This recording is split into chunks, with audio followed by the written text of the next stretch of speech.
the number of students without a place to call home is more than double. People who work with these students say this is a crisis. Student homelessness is striking Hamilton County at alarming rates. We have 700 homeless students, more than 700 homeless students in Hamilton County schools. Yes. That's heartbreaking. I spoke to Chief Equity Officer Marsha Drake at Hamilton County Schools. She says since Monday's meeting, she's discovered that number was really doubled. And so we have over 1,500 students in our district that are experiencing homelessness. What's causing this alarming surge? Executive Director at Chattanooga Regional Homeless Coalition says the pandemic is partly to blame. People are severely rent burdened, but there's lots of low-income families that are spending 50% or more on rent. These numbers mean even more hardship during the summer months, says Melissa Blevins, CEO of Chattanooga Area Food Bank, when free lunches aren't always an option. I think the idea that 7,400 of our kids in public schools may not have enough to eat today, and oh, by the way, may not have a roof over their head and a place to lay down, is unacceptable. The good news, Winter says the city of Chattanooga is taking action. The mayor's office just announced that they're dedicating funding to emergency shelter, which is huge because Chattanooga does not have a year-round emergency shelter. Whatever the solution, there's one goal in mind for school leaders and those who work with this population every day. We're hoping to be able to prevent and end youth homelessness. It hasn't been long since Chattanooga native Sania Khan was killed in Chicago. And on Sunday, CSAS alumni and close friends held a vigil right here on campus where they say memories of her are the strongest. They tell me the event is about telling her stories so others can follow her lead.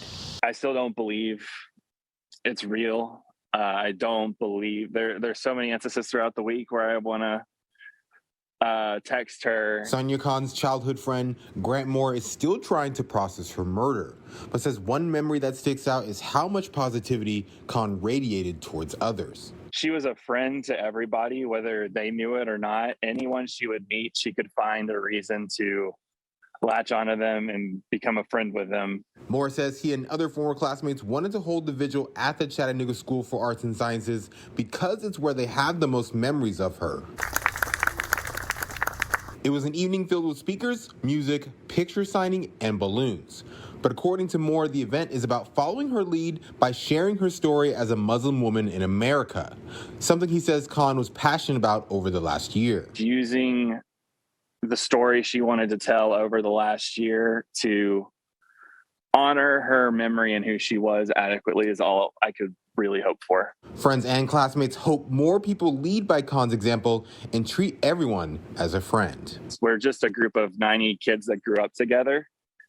And for it to feel like literally the whole world stopped just to celebrate her is incredible. More than 250 new cases of the virus today. Take a look at this graph. It shows the increase of cases since the beginning of April, and we saw more than 250 new cases today. I went to Miller Park today to ask people what they thought about this new recommendation.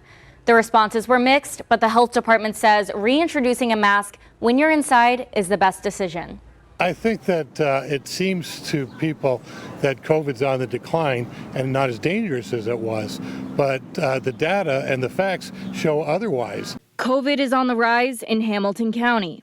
Epidemiologist Jamie Burley says the county is averaging 135 new cases a day. We have seen a rise in our numbers just due to the high transmissibility of the latest variant. The health department just issued a new recommendation that people wear a mask indoors or stay home to protect themselves from this high transmissibility. It's very, very important right now that if you feel any symptoms at all, that you remain home. I asked Hamilton County residents if they would follow that recommendation. If you're going to be indoors in a closed area, you should be wearing a mask just like you were when masks were mandated for us all. But just like throughout this pandemic, opinions remained mixed. Yeah, they don't really work.